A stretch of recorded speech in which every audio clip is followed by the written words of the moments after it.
안녕하세요. 이 시간에 118회 전산회계 1급 기출문제 이론을 공부하겠습니다.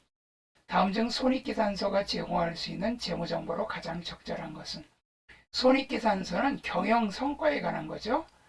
그 다음에 그 재무상태에 관한 것은 재무상태표인데, 타인자본, 부채, 자기자본, 자본, 자산총액에 대한 정보를 제공하는 건 재무상태죠. 재무상태표.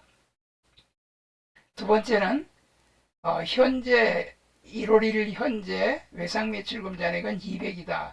당기의 외상매출금 잔액 중 120만 원이 대손 처리된 경우에 그러니까 띠꼈다 이거죠. 대손상각비는 얼마냐? 기초의 충당금 잔액은 100만 원이 있답니다. 요거는 외상매출금을 이제 띠꼈으니까 외상매출금 지금 120이 띠꼈죠. 그러면 이제 대손충당금 잔액이 있는 걸로 요걸 메꿔야 돼요. 대손충당금. 전기 말에 대손충당금을 설정을 해놨죠. 그래서 요거 100만원. 그럼 20만원은 충당금이 모자라니까 그냥 단기 비용으로 처리해야 되겠죠. 대손상각비. 그래서 20만원이 됩니다. 시험 문제는 이게 25년도에 출제가 된 거지만 항상 여러분 시험 보실 때는 그 시험 보는 연도의 문제로 나옵니다. 이거는 그 1회 시험이라 이렇게 된 거예요. 25년 1회 시험이라 작년도 기준으로 해서 나온 거니까 항상 시험 볼 때는 시험 보는 연도의 그 기준으로 한다는 거. 그 다음에 다음은 재고자산 평가에 관한 설명으로 가장 옳지 않은 것은?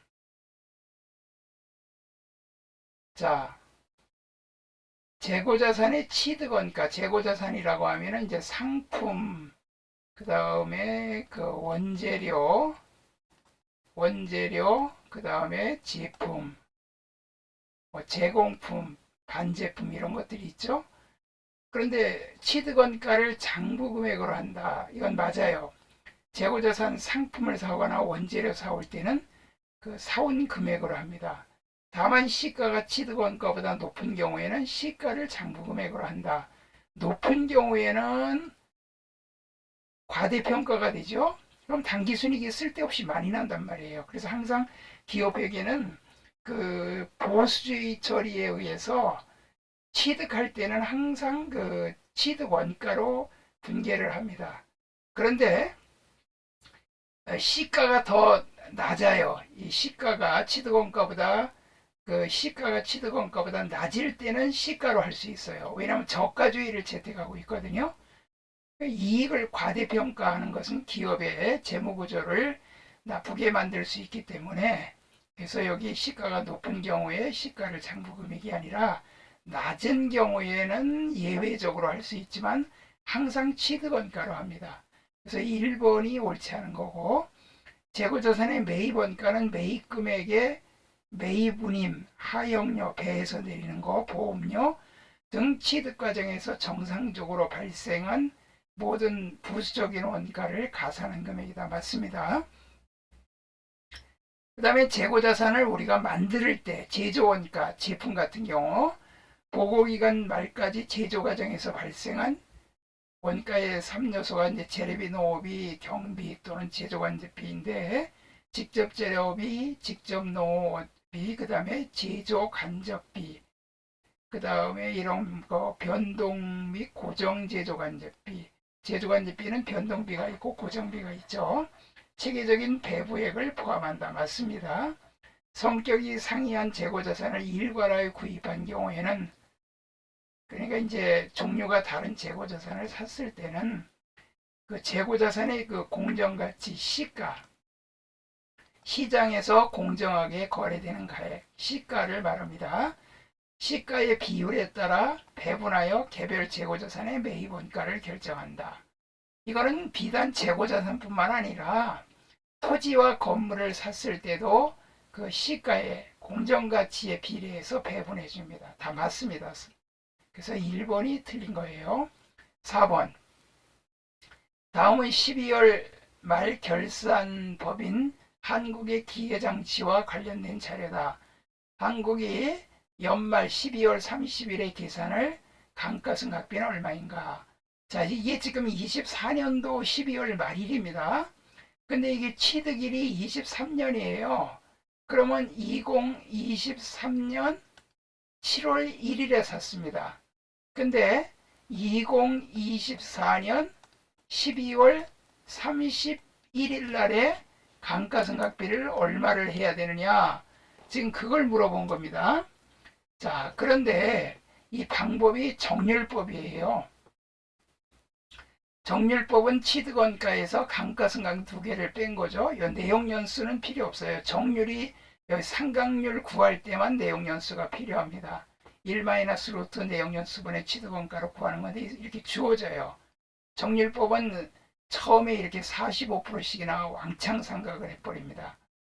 취득원가가 2천이고 잔존가치 50, 잔존가치도 볼 필요 없어요. 그래서 여기는 그냥 취득원가 요거 두 개는 요 정률 구할 때 써먹고요. 처음에 요거 2천만원 곱하기 0.45 45%니까 곱하기 7월 1일 날 샀으면 7, 8, 9, 10, 11, 12에서 6개월이죠. 12분의 6, 쉽게 말하면 이제 2분의 1이죠. 요 금액을 구합니다. 요 금액을 구하면 요게 450만 원이 나와요. 450만 원. 자, 요거를 여기다 쓸게요. 450만 원. 처음에 450만 원이 나와요. 그럼 두 번째는 어떻게 하느냐? 요 450만 원만큼 가격이 2천만 원에서 줄어들었거든요. 그래서 요 감가상각 두 개를 빼줘야 돼요. 처음에는 새 거니까 감가상각 두 개가 없으니까 직접 곱하지만 두 번째는 2000에서 450을 빼면 1550이죠. 1550 곱하기 0.45입니다. 그러니까 감가상각 두 개의 합계를 빼줘야 돼요.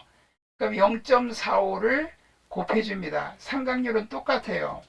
그래서 2천만 원에서 450 빼면 1550에 요거 계산하면 697만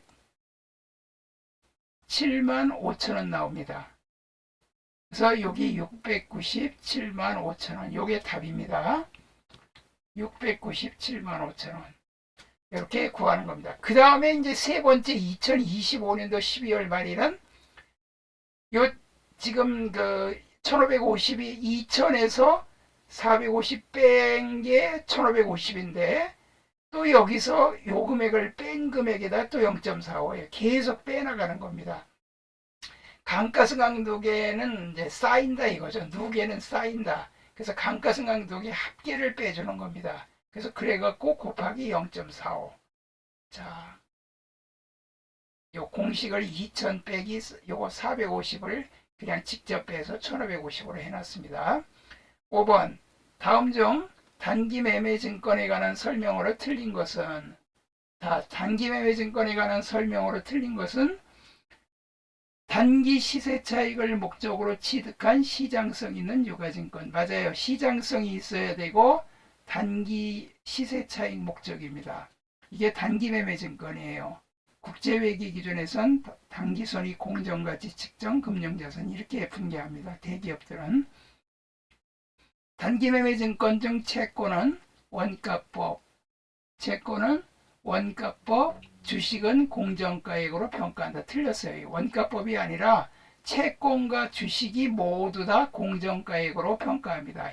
쉽게 말하면 결산 때 가서 지금 현재 시가가 얼마냐 그 시가로 평가하는 겁니다. 그래서 단기 매매 증권 평가손실, 평가이익 이렇게 분개를 해주게 돼 있어요. 이것뿐만 아니라 외화자산도 반드시 평가하도록 세법에서 규정하고 있습니다.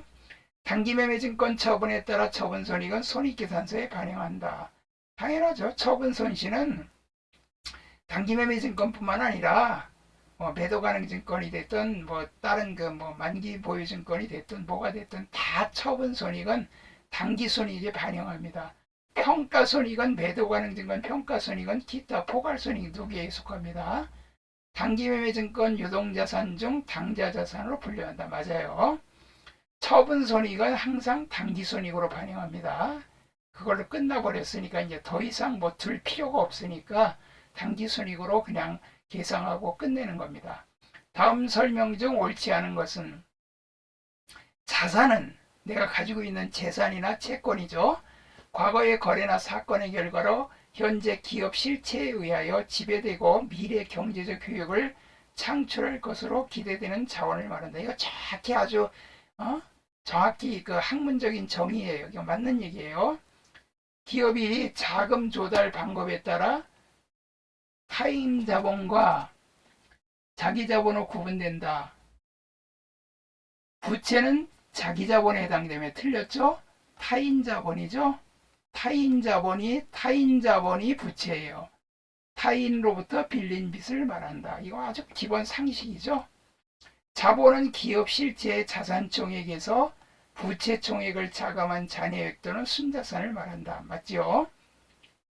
비용은 기업 실제의 경영활동과 관련된 재화의 판매 또는 용역의 제공 등에 따라 발생하는 자산의 유출이나 사용 또는 부채의 증가다. 그러니까 이런 그 비용이나 수익이 발생하면 그 자산이 증감되고 그러죠. 근데 비용이라는 거는 자산이 나가는 거죠. 월급 주면 돈 나가죠. 집세 내면 돈 나가죠. 광고 순전비하면 돈 나가죠. 또 그거를 미지급했다. 광고 순전비를 미지급했다. 그럼 부채의 증가죠. 맞는 얘기입니다. 자, 6번 됐고 이제 8문제가 재무회계가 나옵니다. 다음 중 자본에 관한 설명으로 틀린 것은 신주 발행비는 당기 손익으로 처리한다. 이거 틀렸습니다. 신주 발행비는요, 그 주식 발행 차금, 주식 할인 발행 차금, 주식 할인 발행 차금으로 인식을 합니다. 그러니까 주식 발행할 때 대변에 자본금 그리고 차변에 그 뭐 보통 예금이 들어왔다. 보통 예금이 들어오고 주식 할인 발행 차금이다. 그런데 여기 주식 발행비를 현금으로 지급했거나 아니면 돈 받은 거에서 빼고 그렇게 했다. 그러면 주식 할인 발행 차금에 그냥 보태줍니다. 만약에 주식 발행 초과금이 있다면 거기서 차감합니다. 이건 틀렸어요. 주식 발행비는 자본을 조달할 때 생기는 거라 단기 비용으로 처리하면 안 됩니다. 주식의 할증 발행 시 증가하는 자본금은 주식의 액면 발행 시 증가하는 자본금과 동일하다. 항상 이 자본금은 할인 발행하든 할증 발행하든 1조 액면 곱하기 발행 주식수입니다. 그러니까 할인 발행하든 할증 발행하든 다 똑같습니다. 그래서 이 자본금은 1조 액면 곱하기 발행 주식수. 이거 꼭 외우세요. 동일합니다. 자본은 자본거래와 손익거래로 분류된다. 그러니까 자본을 조달하거나 뭐 자본을 그 감소시키거나 그렇게 하는 게 자본거래고, 손익거래는 이제 수익과 비용이 발생하는 거래죠. 그래도 이 손익거래가 발생하면 자본이 증감되죠. 주식발행 초과금은 자본이여금으로 분류된다. 자, 자본이여금은 세 가지가 있죠. 주감자, 감자가 강원도의 주식이었다. 옛날엔 그랬어요. 그래서 여기 주식발행 초과금, 감자차익, 자기주식 처분이, 강원도 사람한테 주식이 감자라 그러면 막 성질내요. 지금 뭔 소리냐고, 지금 쌀 먹는데 무슨 소리냐고. 옛날에는 그 강원도가 그 농토가 적어서 감자를 주식으로 먹었답니다. 옛날에. 자, 그래서 이 주감자를 외우세요. 이거는 자본이여금입니다. 그 다음에 8번. 다음 자료 이용하여 매출 총익을 계산하면 얼마인가? 가만히 문제 보니까 기초 단기상품 매입에 기말상품 단기상품 판매액 있고 기말상품 재고액. 그럼 요거 두 개 더해갖고 요거 빼주면 되죠. 매출원가는 300에서 50배니까 매출원가는 매출 원가는 250이죠. 250. 근데 단기 상품 판매액 매출액은 500이에요. 그럼 빼니까 250 나오죠. 250이에요. 그래서 정답은 몇 번이 됩니까? 정답은 요 금액이 252번이 답이 되겠죠. 자, 그 다음에 이제 여기까지가 재무 얘기고요. 요 9번부터는 이제 원가 얘기입니다. 네 문제가 나오죠. 다음은 제조원가에 대한 설명으로 옳지 않은 것은 제조원가에 대한 설명으로 옳지 않은 것은 제조원가는 제품을 제조하기 위해 투입된 경제적 자원을 말한다. 맞죠? 자, 그 다음에 제조 간접 원가는 간접 재료 원가, 간접 노무 원가 등 제품을 생산하기 위해 투입된 직접 재료 원가와 직접 노무 원가 외에 모든 제조 원가를 말한다.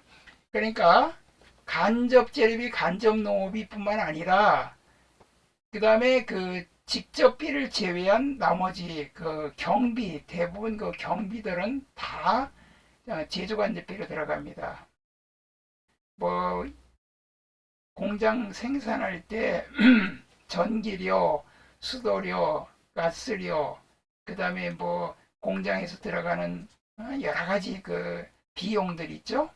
뭐 임차료가 있다, 보험료가 있다, 이런 것들 전부 다 간접원가로 들어갑니다. 그 다음에 직접 농어원가는 제품을 생산하기 위하여 투입된 생산직 종업원의 급여로서 특정 제품에 직접 추적할 수 없는 원가를 말한다. 직접 농어원가는 생산 직접 특정 제품에 직접 추정할 수 없는이 아니라 있는이죠. 이게 틀렸어요.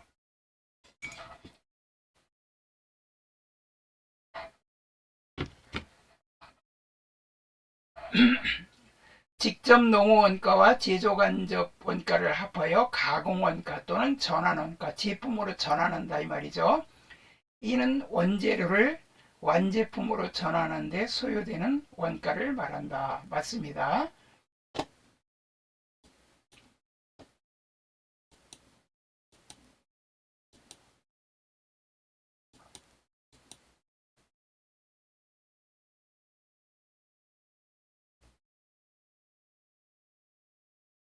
자, 그 다음에 10번. 다음 종합원가 계산에 대한 설명으로 틀린 것은 다품종 종합원가는 다품종 대량 생산을 틀렸어요. 소품종이에요. 소품종. 1번이 틀렸습니다. 소품종이에요. 다품종이 아니라 소품종. 몇 가지 종류만 대량으로 생산하는 거예요. 다품종 소량 생산은 개별원가 계산이죠. 조선업이라든가 뭐 건설업 같은 경우는 다 다르죠. 그런 거는. 그 다음에 물량의 흐름 파악과 완성 환산량의 계산이 요구된다. 당연히 물량 흐름, 기초재금금, 단기 투입량, 완성량 이런 거 계산이 요구되고 원가 요소별 직접 재료 원가, 가공 원가로 기초재금금 원가와 단기 발생 원가로 집계 한다. 제조 원가는 각 공정별로 집계 되며 그 공정을 통과한 제품 단위의 원가를 배분한다. 맞습니다. 1번이 틀렸죠. 그 다음에 단기의 원재료 매입액은 800이고 기말의 원재료 재고액이 기초 원재료 재고액보다 30만 원이 감소한 경우 단기 원재료의 원가는 얼마인가?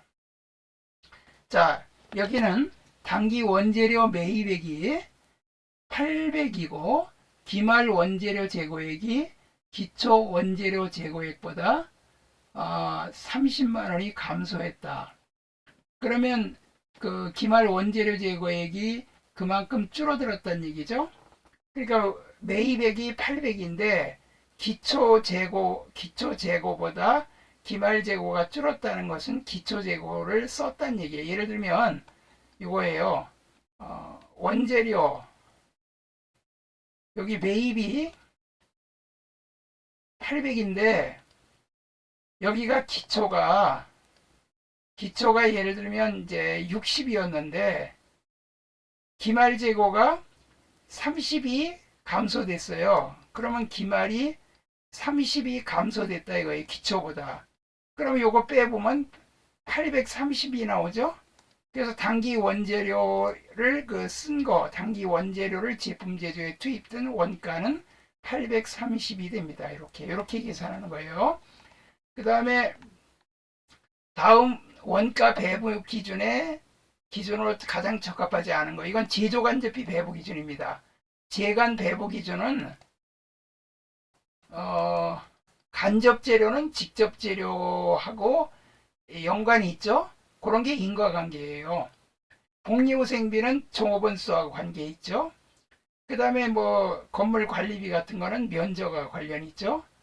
그 다음에 수혜 기준, 혜택을 많이 받는 거, 부담 능력 기준 많지만 이 보수주의 기준은 이거는 원가하고는 관련 없어요. 보수주의는 수익은 적게 비용은 크게 해서 당기 순이익을 적게 표시하는 거예요.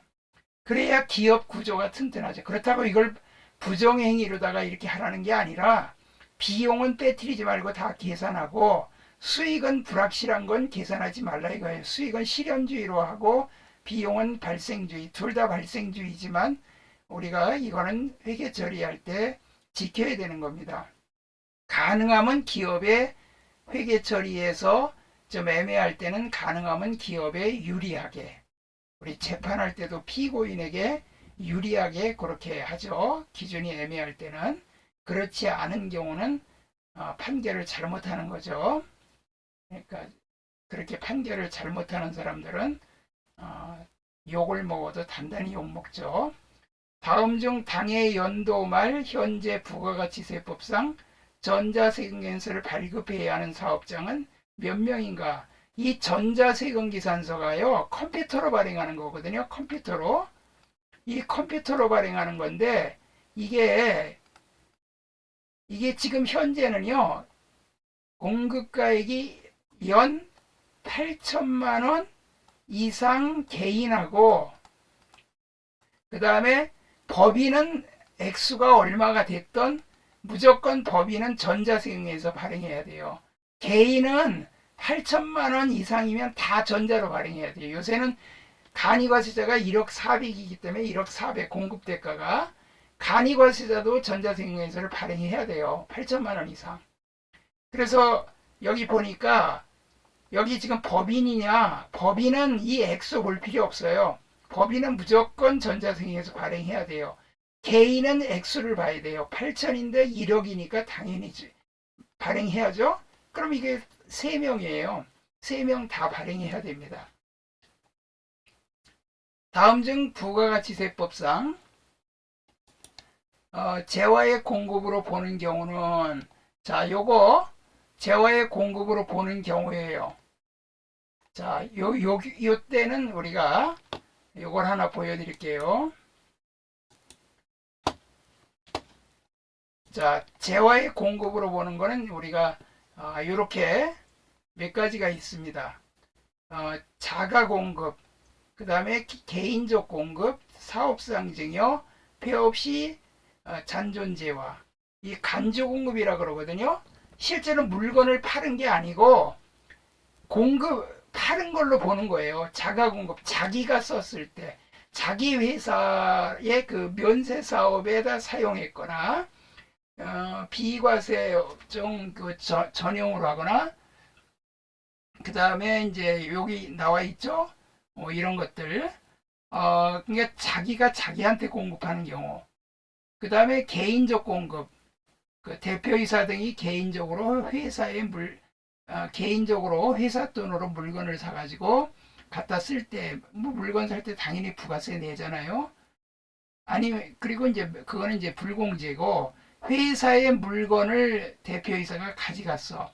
원래 팔아야 될 물건인데 대표이사가 가져가면 대표이사한테 물건을 팔았다고 보는 거예요. 그게 개인적 공급이에요.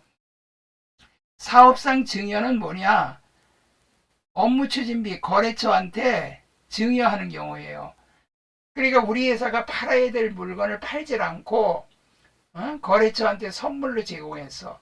그러면 원래 그 국가에선 세금 부가세 받을 돈이 없잖아요. 그러니까 야, 니네가 거래처한테 이렇게 공짜로 제공했으니까 그 부가세 시가의 10% 부가세 내. 이게 간주공급이에요. 폐업 시 잔존재화, 폐업할 때 남아있는 재화를 팔질 않았으니까 부가세 받을 게 없잖아요. 그러니까 그거를 현재 시가로 팔면 얼마냐? 그 금액의 10%만큼은 부가세를 내라. 그래서 이 간주공급 네 가지, 자계사폐, 요거 외우세요. 자계사폐. 요거는 그 고세무의 전산회계, 고세무의 전산회계라고, 고세무의 전산회계, 네이버 카페, 네이버 카페에 있어요.